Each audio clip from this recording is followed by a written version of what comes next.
Bonjour à tous, ici Pascal, on se retrouve aujourd'hui pour la review de l'épisode 9 et 10 de la saison 5 de My Hero Academia. Donc oui, je fais les deux épisodes dans une seule review puisque j'essaie de rattraper mon retard sur My Hero Academia, aussi sur les autres. Donc voilà, je vais essayer de fusionner les épisodes pour aller plus rapidement et j'essaierai aussi de faire une review plus rapide sur chaque épisode. Voilà, pour pas qu'elle dure 30 ans non plus cette vidéo. Donc, on commence direct la review de l'épisode 9.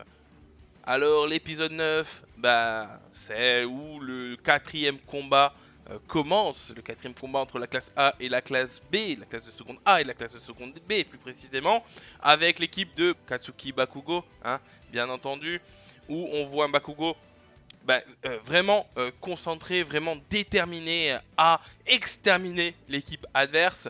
On voit qu'il a un plan en tête et ce plan est très intéressant puisqu'on voit un Bakugo qui va jouer en équipe cette fois, qui va faire confiance à son équipe, qui va aller de l'avant pour affronter l'adversaire, pour affronter les adversaires sans se soucier de ce qui se passe derrière, puisque ses camarades vont le soutenir, vont venir en renfort pour l'aider, mais lui aussi en contrepartie, il va les aider. Vraiment, on voit un Katsuki qui a changé, qui attaque et qui défend, qui protège. C'était, si je me souviens bien, ce que All Might avait dit, le fait que un héros ne fait pas que combattre les vilains, mais il est là aussi pour protéger et des fois doit faire les deux en même temps. Et c'est ce que Katsuki veut faire. En tout cas, là, dans ce combat, il veut attaquer et protéger. Et ses amis aussi s'appuient beaucoup sur ses camarades qui vont l'aider, qui vont aussi capturer des adversaires. Et vraiment, on voit dans cet épisode un Katsuki mais à fond, vraiment à fond, qui s'en prend quand même un peu plein la gueule, mais qui continue, qui avance et qui extermine l'équipe adverse. Alors, il les tue pas évidemment, bien entendu, c'est un héros, mais on voit vraiment que voilà, il a trouvé sa voie maintenant. C'est vrai que Bakugo, depuis le début, il était quand même, c'est quelqu'un de très très fier, mais aussi de très orgueilleux et qui prend un peu tout le monde de haut. Et là, même s'il le fait, parce que par rapport à son équipe, il dit bon, vous suivez mon plan et c'est tout, voilà. Mais on voit que quand même, il veut faire tout son possible pour gagner sans perdre personne dans son équipe. Vraiment, il veut être le premier, il veut être le meilleur, il veut être même meilleur que All Might. Donc c'est ce qui lui pousse à faire toujours mieux et à aller là où il va dans cet épisode, quoi. Vraiment à donner tout ce qu'il peut pour réussir à gagner sans aucune perte, avec un Bakugo vraiment très déterminé. Ce qui surprend énormément aussi la classe de seconde B, qui pense, ou en tout cas qui ont l'image de Bakugo comme quelqu'un de solitaire, comme quelqu'un qui s'en fout de ses amis, de ses collègues, et il veut tout faire par lui-même. Là, ils sont extrêmement étonnés de voir Bakugo qui va aussi défendre ses amis. Qui, voilà. Donc, ils sont très très surpris et du coup, ça fait tomber leur plan à l'eau. Et même grâce à mince, comment il s'appelle, Jack, je sais plus son nom, mince, mais c'est pas grave, qui lit en fait, qui écoute plutôt tout ce qui se passe aux alentours pour savoir où les personnes se trouvent et aussi l'adversaire qui permet de la fille qui permet de se détacher des membres de son corps et tout pour faire des bruits de partout. Elle arrive à savoir quel bruit est le plus fort et où elle se trouve quoi. Et vraiment elle aide énormément l'équipe, tout le monde aide énormément l'équipe. Donc vraiment c'est vraiment un truc vraiment très très bien. Ce combat était vraiment palpitant, on voit vraiment une équipe vraiment soudée en vrai, en quelque sorte. Même si Bakugo, il le montre pas trop, en vrai, l'équipe est vraiment très très bonne. Ils sont vraiment très forts. Et on voit que chaque membre de l'équipe capture quelqu'un. Et c'est génial. Et on voit que assez rapidement en vrai, vraiment très rapidement, la moitié de l'épisode, ils arrivent à capturer tout le monde et à gagner le combat. Vraiment, vraiment, c'est fou. C'est juste génial. Cet épisode est vraiment génial. On voit un Bakugo vraiment au top de sa forme et vraiment évoluer dans le bon sens. Moi qui suis quelqu'un qui n'aime pas trop Bakugo depuis le début, je m'en suis jamais caché de toute façon. Voilà, parce que son caractère, toujours à crier sur tout le monde et tout, ça m'énerve. C'est vraiment quelque chose qui m'énerve. Mais là, on voit vraiment qu'il évolue de plus en plus. Alors, depuis la saison 3, on le voit évoluer depuis le combat contre Izuku, hein, et où ils se sont parlé à cœur ouvert. Mais là, vraiment, on voit qu'il a dépassé encore un step et bah, qu'il est dans la bonne voie pour devenir un grand super héros. Voilà. Et on voit que, bon, Aizawa, il est là. Ok, vous avez réussi, parfait. Vous avez réussi sans perdre personne.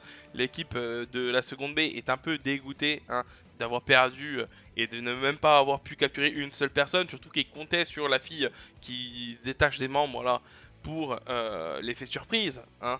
Ils avaient un plan, mais bon, voilà. Bakugo se fait féliciter. Enfin, Bakugo et toute l'équipe, hein. Mais surtout Bakugo, on voit une scène avec All Might qui se fait féliciter par All Might. Et t'as Bakugo justement qui dit que à Izuku qu'il avance, que lui il fait qu'avancer et qu'il prend une sacrée avance sur Izuku et que pour le rattraper il va falloir qu'il donne tout ce qu'il a, quoi. Parce qu'il dit bien que voilà, là il pourra pas le rattraper. En tout cas, voilà, c'est du Bakugo, hein, il reste toujours dans ce caractère-là, toujours provocateur. Mais ce qui pousse Izuku et ce qui encourage Izuku à aller plus loin et à donner tout ce qu'il a pour le prochain combat. Et bon, ok, la seconde B avec l'autre là, celui qui copie les Ater, qui est très surpris du fait que Bakugo maintenant travaille en équipe, mais il est là, ouais, plus ultra, enfin, Bakugo maintenant il travaille en équipe, tout ça. Bon, voilà, petite touche humoristique, mais qui montre bien l'évolution de Bakugo. Et bah, le cinquième combat va commencer, donc le combat avec Hitoshi Shinso dans la classe de seconde B et Izuku Midoriya dans la classe de seconde A. Donc le match retour entre les deux en quelque sorte, hein, où justement la classe de seconde B discute d'une stratégie à adopter et ils disent bien qu'il faut focaliser Izuku, puisque Izuku, bah en fait c'est le seul de leur équipe, de l'équipe de seconde A, qui peut attaquer, qui est assez rapide pour attaquer et pour défendre. Donc que c'est une grande menace, que c'est la plus grande des menaces, quoi, dans l'équipe de seconde A.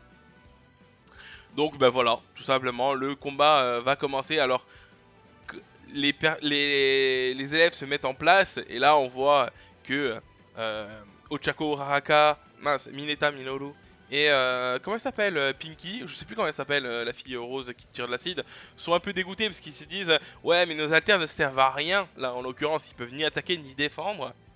Et du coup, ils sont complètement démoralisés tous les trois. Mais on a Izuku qui arrive, qui débarque avec sa détermination à toute épreuve et qui dit que non, c'est bon, ils vont y arriver, tous les trois ensemble, ils vont y arriver et que Izuku va jouer le rôle de l'appât puisque il se dit bien que l'équipe adverse va vouloir se focus sur Izuku puisque c'est la plus grande menace de l'équipe de seconde A. Voilà, tout simplement, et l'épisode se termine là. Donc voilà pour cet épisode. Vraiment très intéressant cet épisode avec un Bakugo mais juste énorme, un combat juste énorme où tout le monde a servi et c'est génial. Et maintenant on va passer directement à l'épisode 10. Alors, on commence l'épisode 10, donc hein, c'est le début du combat classe A, classe B, donc le cinquième combat. Mais avant que le combat commence, on on a une scène où on se trouve dans la prison, alors je sais plus comment elle s'appelle, mais la prison où se trouve All for One, avec les gardes qui sont en train de le surveiller, et ils disent qu'il est un peu agité en ce moment. Et là, on voit All for One qui dit qu'il entend la voix de son frère.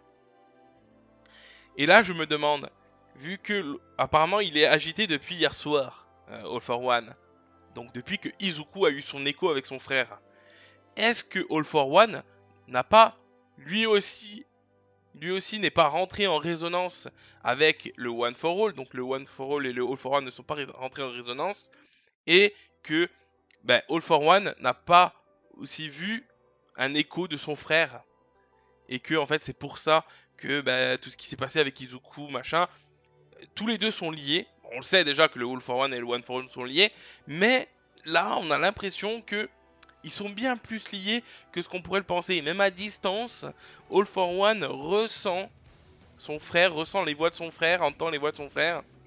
Et comme si il y avait une connexion avec Izuku qui se trouve très très loin. Donc très intéressant à voir, surtout que dans cet épisode ce qui va se passer c'est juste totalement fou. Donc voilà, donc c'était très intéressant comme scène, on sait pas où elle va mener, mais en tout cas vraiment très très intéressante. Alors, avant que le combat commence, enfin le combat commence entre classe A et classe B, hein, il commence à avancer sans plus. Là on a All Might qui est appelé par Grand Torino, et Grand Torino lui dit justement que oui, Nana Shimura avait eu un écho, parce que All Might lui a demandé justement si Nana avait eu un écho du premier détenteur du One for All, et Gran Torino lui dit justement que oui, elle en avait eu la première fois qu'elle a eu le One for All, au tout début, elle avait vu un écho avec le premier porteur, et le premier porteur lui avait parlé directement, et lui avait dit que le temps n'est pas encore arrivé. Ce qui perturbe assez All Might. Donc, puisque All Might se répète, le temps n'est pas arrivé, ça veut dire que le temps va arriver. Et si, on se souvient bien, quand Izuku a eu sa réminiscence, son écho, donc la nuit dernière, hein, donc dans l'épisode je sais plus combien, le premier porteur lui a dit que le temps était arrivé et que le One for All avait atteint sa singularité. Donc, c'est que le One for All cherchait quelque chose. Et il l'a trouvé avec Izuku. Et on va le voir encore plus dans ce qui va suivre. Hein. Donc, on verra après. Alors, bon, la conversation avec All Might et Gran Torino se termine. Izuku part à la rencontre des adversaires, après avoir mis un plan justement en place avec ses camarades. Et là, on a une petite conversation avec le mec de la seconde B qui copie les haltères et Hitoshi Shinso. Et justement, le fait que Hitoshi n'a pas un haltère pour devenir un super-héros, en tout cas au début. Et lui, pareil, lui, c'est un haltère de copieur et qui pourrait jamais redevenir un super-héros avec ça. Et on lui a rabâché depuis qu'il est petit. Et on voit bien que tous les deux, en fait, se ressemblent par rapport à leur haltère. C'est pas des haltères puissants de prime abord, parce que c'est juste des haltères de copieurs et de prise de contrôle, quoi. Mais en fait, oui, ils peuvent devenir des super-héros, mais que voilà, il y a cette petite conversation que je trouvais intéressante qui rapproche tous les deux. Alors je sais pas exactement où ils voulaient en venir, mais je trouvais ça très intéressant quand même parce qu'on voit que voilà, il y a beaucoup de gens, beaucoup de personnes qui ont des haltères pourris avec des guillemets, hein, je dis pourris avec des guillemets, qui ne savent, enfin qui veulent devenir des super-héros mais qui ne peuvent pas parce qu'on leur rabâche qu'ils ne peuvent pas, donc ces deux-là, et que ces deux-là arrivent quand même à devenir des super-héros. Donc voilà, je trouvais ça plutôt intéressant, voilà, c'est pour ça que j'en ai parlé. C'était une petite conversation comme ça, mais voilà, fort intéressante. Donc, bon, le combat va commencer avec Izuku qui va en avant et il se fait attaquer par le mec là qui parle beaucoup et qui copie les haltères. Et en fait, il n'a pas copié l'altère d'Hitoshi Shinso, ce que Izuku croyait, mais il a copié l'altère d'une autre personne qui peut tirer des projectiles, des petits projectiles, quoi. Ce qui occupe Izuku, et Izuku tire avec son Air Force de loin pour pouvoir le toucher. En attendant, pendant ce temps-là, les trois camarades de Izuku se font attaquer par les trois autres de la classe de seconde B. Hein. Donc la personne qui rétrécit les objets, la personne qui permet d'envoyer des objets pas très lourds, et l'autre qui permet de faire un double impact, donc une fois qu'il y a eu un impact, de faire un deuxième impact plus puissant. Ce qui met un peu en difficulté les trois camarades de la seconde A. Et là, Izuku, à un moment, il fait pour faire son Air Force. Et là, bim, il y a quelque chose qui s'active, son alter s'active, il part dans tous les sens. Il détruit tout ce qui se passe, ce qui fait peur à All Might et aussi à Izuku qui ne contrôle absolument pas son alter. Et là, on voit que il détruit absolument tout sur son passage, qui se fait transporter de part en part. Enfin voilà, il est dans tous les sens, il part dans tous les sens. Et t'as All Might qui parle à Shota et à Vlad en leur disant que il faut vite l'arrêter, puisque là il se passe quelque chose de pas normal. Ça ne devrait pas arriver avec Izuku, il a complètement perdu le contrôle de son alter. Et même Izuku revoit la scène où All Might lui dit qu'il est digne d'avoir le One for All et de devenir son successeur. Et Izuku se demande pourquoi. Il pleure même Izuku. Hein. Pourquoi il n'arrive pas à contrôler cet alter qui lui appartient maintenant. Pourquoi il n'arrive pas à le contrôler? Il s'est cassé tous les os du corps pour pouvoir le contrôler. Pourquoi maintenant il n'arrive plus du tout à le contrôler? Il perd complètement le contrôle de celui-ci. Et là, t'as Uraraka qui débarque, qui attrape Izuku, et tu vois le petit passé de Uraraka où quand elle était petite, elle voyait toujours ses parents fatigués, toujours, bah, ils souriaient pas quoi, parce qu'ils étaient fatigués de leur journée et tout, et elle était triste parce qu'elle, elle voulait les voir sourire, et un jour, un super-héros ben, combat un super-vilain et donne le sourire à tout le monde aux alentours, y compris à ses parents, et c'est à ce moment-là qu'elle dit que en fait, elle voulait donner le sourire aux gens. Elle veut que les gens aient le sourire. Et les super-héros sont là pour ça. Mais elle dit justement, qui est là pour les super-héros? Qui sont là pour aider les super-héros quand ils ont un problème?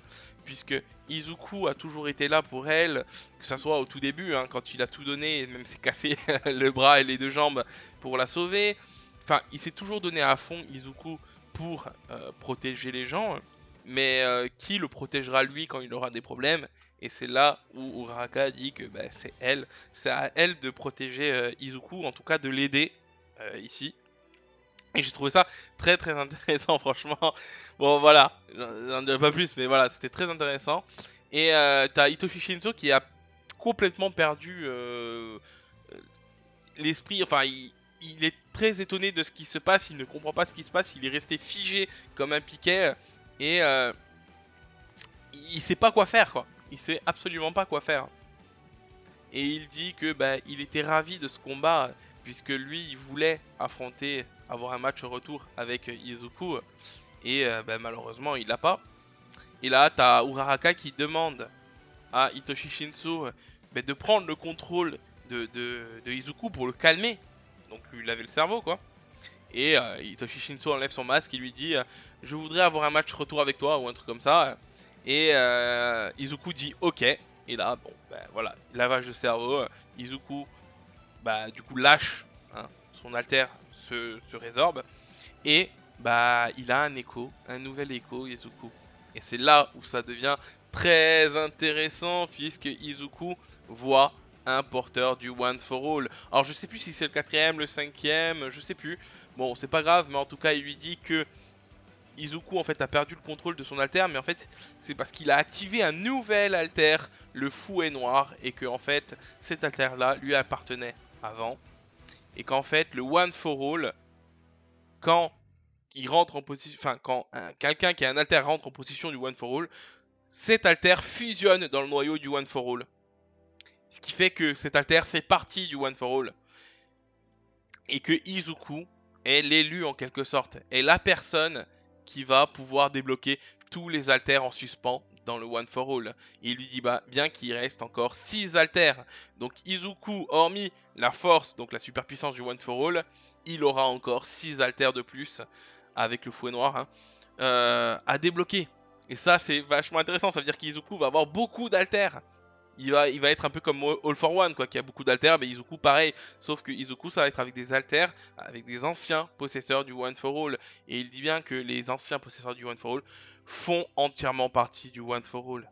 Ils sont toujours là, ils ont vraiment une conscience, la conscience du possesseur là du fouet noir, il est là, il lui explique, même il lui parle directement, en lui disant que, en fait, Izuku voulait capturer, alors je sais plus comment il s'appelle, le mec copieur quoi, il voulait le capturer, et le One for All lui a donné accès à l'alter, au meilleur alter qu'il possédait pour pouvoir capturer les gens. Donc le fouet noir. C'est pour ça que le fouet noir s'est activé. Donc là on voit bien que le One for All a une conscience propre. Mais pourquoi il a une conscience propre? Est-ce que c'est parce que, en fait, il y a, tous les possesseurs du One for All à l'intérieur. Et c'est ça qui donne conscience au One for All peut-être. Alors ça je sais pas, hein, c'est une supposition vite fait comme ça. Mais vraiment très très intéressant là pour le coup. Franchement c'est juste énorme. Donc il lui dit que le fouet noir est assez pratique pour capturer les gens. Donc il va devoir apprendre à le maîtriser. Donc celui-là et les prochains qu'il va avoir au fur et à mesure. Donc comme j'ai dit qu'il est l'élu. Et bah, que ça sera à lui, ce sera à Izuku de finaliser le One for All. Voilà. Et c'est juste énorme. C'est juste... C'est trop bien en vrai. Franchement, alors je l'avais vu en manga, hein, parce que moi je lis les mangas, mais là en animé, franchement, ça sublime encore plus, je trouve. Et franchement, j'avais des frissons à ce moment-là, je savais ce qui allait arriver, mais j'étais comme un fou. C'est juste énorme. Donc Izuku reprend connaissance après que Uraraka lui a foutu une gifle. Et bah, du coup, ils se font tous attaquer par tout le monde hein, qui vient de part en part attaquer Deku et Ochako. Mais les trois autres de la classe de seconde A bah, débarquent pour aider nos deux camarades. Et tu as Hitoshi Shinso qui lance une bandelette pour attraper Uraraka. Mais là, Izuku s'interpose. Et bah, l'épisode se termine là en quelque sorte hein, sur les deux, donc Hitoshi Shinso et Izuku qui vont devoir s'affronter avec un Izuku qui est quand même sur sa réserve parce que le détenteur du One for, enfin en tout cas du fouet noir qui est dans le One for All lui dit que pour activer cet alter de fouet noir, il devait utiliser sa colère. Il a utilisé sa colère, il était en colère et c'est ça qui lui a permis d'activer le fouet noir. Et que la colère, c'est une bonne chose, mais il va devoir apprendre à la maîtriser. Parce que s'il la maîtrise pas, il perdra le contrôle, comme actuellement, hein, du fouet noir. Il va devoir apprendre à contrôler sa colère, à contrôler toutes ses émotions pour pouvoir utiliser le fouet noir et plus tard les autres alters qu'il va débloquer au fur et à mesure. C'est pour ça que là, Izuku est assez voilà, il est un peu sur la réserve en même temps parce qu'on verra bien au prochain épisode hein, mais il est un peu sur la réserve puisque bah il a peur hein, de reperdre le contrôle du One for All et de blesser quelqu'un puisqu'il a quand même blessé Uraraka et il s'en veut énormément. Mais il a l'air quand même déterminé à tout faire pour protéger ses camarades et à gagner ce combat. Donc on verra bien ce qui se passe. Bon, on finit hein, avec la scène où on voit les profs qui sont arrivés proches du combat. Et t'as justement Aizawa qui dit que bon, ils vont continuer, ils vont laisser le combat se dérouler puisque Izuku a repris le contrôle de son alter et pour voir ce qui arrive. Voilà, ce qui embête un peu All Might, il a un peu peur All Might, mais bon, voilà comment se termine cet épisode. Donc mon avis sur cet épisode, bon, je l'ai déjà dit hein, pendant tout le long, mais juste énorme, j'ai adoré cet épisode, putain. Oh là là, j'ai eu des frissons, c'était juste génial, j'ai hâte de voir la suite, donc de l'épisode ça va être le combat, hein, classe A, classe B, et ensuite le prochain arc qui va être juste fou, mais enfin là on a vraiment une grosse révélation pendant cet épisode sur le One for All, c'est juste énorme et on va en apprendre de plus en plus, donc voilà, franchement, je suis comme un fou et j'ai hâte de voir la suite. Donc voilà pour cet épisode. Donc merci d'avoir regardé cette review de l'épisode 9 et 10 de My Hero Academia. N'hésitez pas à mettre un pouce en l'air si vous avez aimé, à vous abonner si ce n'est pas déjà fait. Et moi je vous dis à la prochaine pour d'autres vidéos. Allez merci, ciao.